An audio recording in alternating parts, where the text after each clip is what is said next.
We shall surely be vindicated at the court of consciousness and at the tribunal of God. And the verdict of prosperity will be, the abolitionists were in the right, and the nation was in the wrong. Hey everyone, welcome back to another episode of Better History.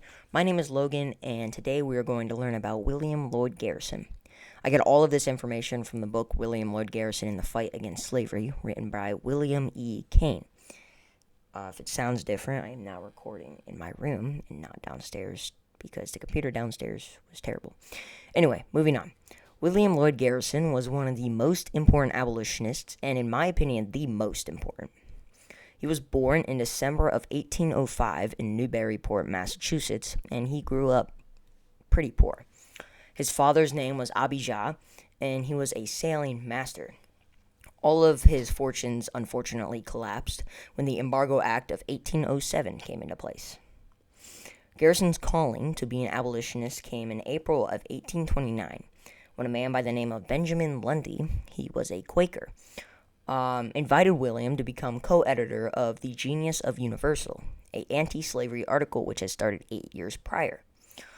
One day, while assisting Lundy in Baltimore, our guy Will boarded a ship with some free blacks and witnessed the horrors of slavery firsthand. They told him stories, they showed him things. It was terrible.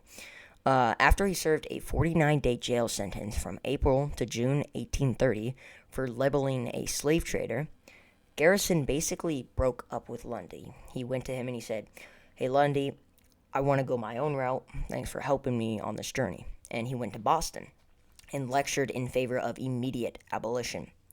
And on January 1st, 1831, he published the inaugural issue of The Liberator, the weekly that he would end up editing for 35 years.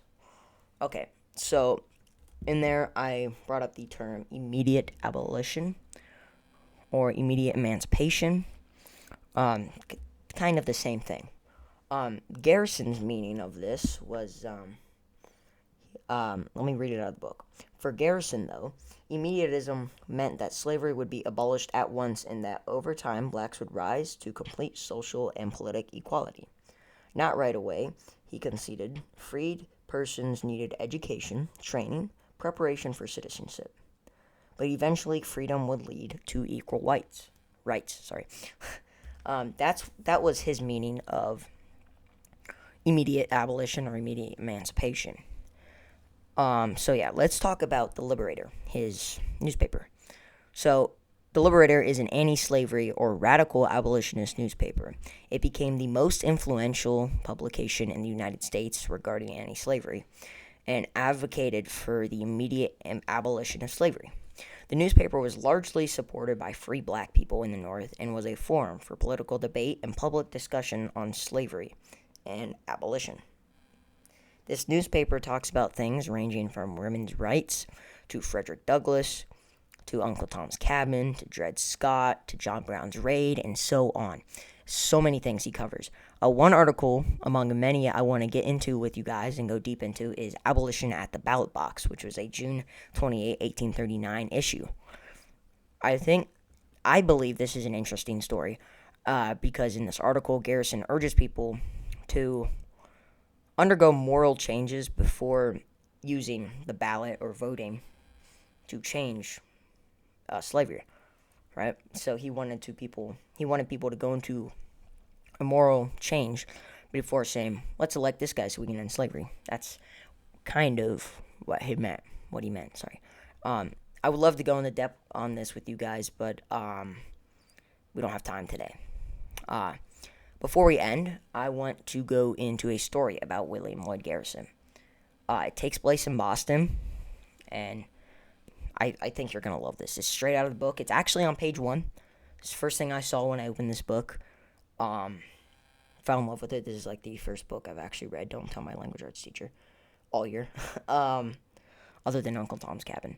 It's a great book. So let me just tell you guys a story and we can talk about it after. Okay. The Boston mob chased William Lloyd Garrison, the 29-year-old editor of the abolitionist newspaper, The Liberator, from the Anti-Slavery Society office on Washington Street to Wilson's Lane, where he hid behind planks of wood in a corner of a second-floor storage loft in a carpenter's shop. It was mid-afternoon on Wednesday, October 21st, 1835. A dozen men found him and threatened to throw him from the window, but someone said, "Don't. Let's kill him outright." A rope was then coiled around his waist, and he was made to crawl out the window, down a ladder to the crowd, several thousands in number, that surged below. Garrison was roughed up, his clothes were torn, and he was hauled by the rope along Wilson's Lane towards State Street. I love this story because it shows how much this man had to go through, and yet he still tried to prove his point. One interesting thing, he actually went back to Boston several times, giving multiple speeches there, even though people still hated him, and he almost died that day.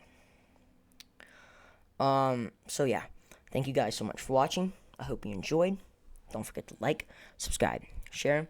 Thank you, Mr. Robinson, for giving me this book. It means a lot to me. Thanks for the help on this, all this stuff.